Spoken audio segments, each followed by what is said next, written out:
बिस्मिल्लाहिर्रहमानिर्रहीम। अस्सलाम वालेकुम नाज़रीन, आपका होस्ट मोहम्मद सिद्दीक अंजर हाजिर अपने डिजिटल चैनल प्रमोशन न्यूज़ में तमाम देखने वालों को खुश आमदीद। नाज़रीन, आज भी वही हुआ जिसका शक किया जा रहा था कि इमरान खान के खिलाफ 190 मिलियन पाउंड का जो केस है उसका जो फैसला सुनाया जाना था वो आज भी नहीं सुनाया जाएगा। ये पूरे पाकिस्तान में आज बिट्स लग चुकी थी और मुख्तलिफ जगह पर यह बात डिस्कस की जा रही थी कि आज भी ये फैसला नहीं सुनाया जाएगा क्योंकि हुकूमत मुकम्मल तौर पर प्रेशर में है और इमरान खान को किसी सूरत भी सजा नहीं हो सकेगी, क्योंकि इस प्रेशर में इंटरनेशनल प्रेशर और पाकिस्तान के जो आवाम की तरफ से प्रेशर है वो भी मुकम्मल तौर पर हुकूमत पर दिखाई दे रहा है। और ये 190 मिलियन पाउंड का जो केस है वो आज तीसरी बार इसका फैसला नहीं सुनाया गया बल्कि मौखर कर दिया गया है और नई तारीख दे दी गई है। नाज़रीन, ये नई तारीख, पहले 2 बार ये फैसला मौखर किया गया और अब ये तीसरी बार मौखर किया गया है। इससे पहले 3 जज तब्दील हो चुके हैं इस केस में, सिर्फ 1 साल के अंदर अंदर 3 जज तब्दील हो चुके हैं। नाज़रीन, हम आपको बताएं कि आखिर ये हो क्या रहा है और असल में ये केस है क्या। नाज़रीन, ये एक केस है जिसमें इमरान खान के बारे में कहा गया था कि उन्होंने और इनके साथ इनकी अहलिया बुशरा बीबी, उन्होंने गैर कानूनी और बेईमानी करके 190 मिलियन पाउंड में सहूलतकारी की थी और ये सहूलतकारी खुफिया मुआहदे के तहत की गई थी,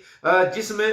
190 मिलियन पाउंड को हुकूमती असासा करार देकर सुप्रीम कोर्ट का काउंटर इसमें इस्तेमाल किया गया था। नाज़रीन, इस पर हुकूमत की तरफ से ये केस तो बना दिया गया, नैब की तरफ से ये रेफरेंस तो दायर कर दिया गया। इसमें तकरीबन 35 के करीब जो गवाहान थे, जिसमें साबिक वफाकी वुज़रा भी थे, ब्यूरोक्रेट भी थे, कुछ दीगर अहबाब भी थे, उनको भी शामिल किया गया, उनकी गवाहियां भी शामिल की गई। लेकिन आखिर क्या वजह है कि इमरान खान को हुकूमत सजा नहीं दे पा रही है? उन पर कोई केस अभी तक प्रूव नहीं हो चुका कि उनको उस प्रूव करने के बाद, उस पर केस की समाअत होने के बाद इमरान खान को सजा दी जा सके। इमरान खान साबिक वजीर आजम है, पाकिस्तान की बड़ी जमात के सरबराह भी हैं और इसके अलावा वो गुज़श्ता 1 साल से ज़ायद अरसा हो चुका है वो जेल में है। उनको जैसे ही नैब ने ये रेफरेंस दायर किया था तो उसके बाद उनको जेल में डाल दिया गया था और अभी तक उनको सजा, यानी अभी तक सजा तो दी जा चुकी है, 1 साल से वो अंदर हैं और उनको अडियाला जेल में बंद किया गया है, लेकिन अभी तक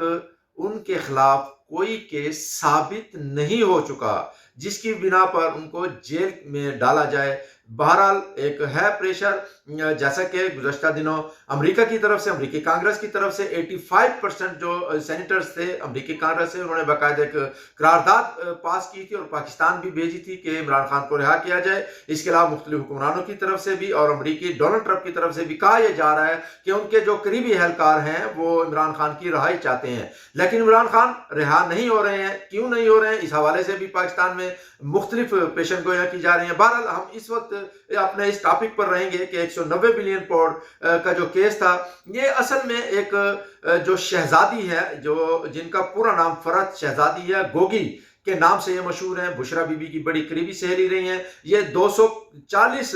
कनाल की ज़मीन थी जो मोड़ा नूर इस्लामाबाद में खरीदी गई थी और वहाँ पर एक बड़ी यूनिवर्सिटी बनाने के प्रोग्राम किया गया था। और बहरहाल एक ये अलग हकीकत है कि पाकिस्तान में जो भी अच्छा काम करने की कोशिश करेगा वो जेल की हवा ज़रूर खाएगा और पाकिस्तान में यही वजह है। हमारे सामने पहले पाकिस्तान के एटमी जो साइंसदान हैं वो भी हमारे सामने, उनकी मिसाल भी हमारे सामने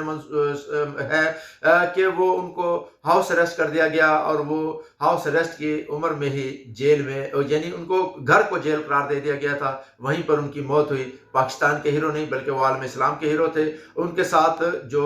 सलूक किया गया वो बड़ा एक दुख भरा सलूक है। और अब ये कहा यह जा रहा है इमरान खान के बारे में कि अब उनके साथ भी जो सलूक किया जा रहा है वो भी उसी की बुनियाद पर सलूक किया जा रहा है कि अभी तक कोई केस साबित नहीं हुआ लेकिन वो जेल के सलाखों के पीछे है। बहरहाल अगर उन पर वो कोई केस साबित हो जाता है, साबित होने के बाद जज उसको सजा सुनाते हैं, तो फिर भी ये कहा जा सकता है कि वाकई ही उन्होंने ये जुर्म किया और उनको सजा दी जा रही है। और अब ये जो नई डेट है ये 17 जनवरी इसको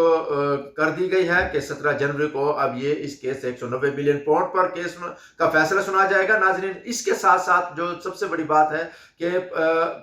हुकूमत اور اپوزیشن یعنی تحریک انصاف کے درمیان مذاکرات کا دور بھی گزر رہا ہے، دور بھی ہو رہا ہے، اور اسپیکر قومی اسمبلی ایاز صادق وہ اس معاملے میں، اور کل انہوں نے ایک پریس ریلیز بھی جاری کرائی تھی ترجمان کی طرف سے، جس میں انہوں نے کہا تھا کہ سردار ایاز صادق سپریم جو پارلیمنٹ کے اسپیکر ہیں وہ اس معاملے میں بڑا اچھا کردار ادا کر رہے ہیں، بڑا اہم کردار ادا کر رہے ہیں۔ بہرحال یہ کردار جاری و ساری رہے گا۔ اب دیکھتے ہیں کہ 17 جنوری نزدیک ہے، 4 دن باقی ہیں، پھر عمران خان کو بارے میں کیا فیصلہ سنایا جائے گا، مذاکرات ہوں گے نہیں ہوں گے، کامیاب ہوں گے نہیں ہوں گے، پریشر گورنمنٹ لے گی نہیں لے گی، بہرحال یہ الگ حقیقت کہتا ہے۔ جب جیسے یہ فیصلہ ہوگا ناظرین، ہم یہ فیصلہ بھی آپ کے سامنے رکھیں گے۔ اپنے ہوسٹ صدیق انظر کو اجازت دیجیے گا۔ اللہ حافظ۔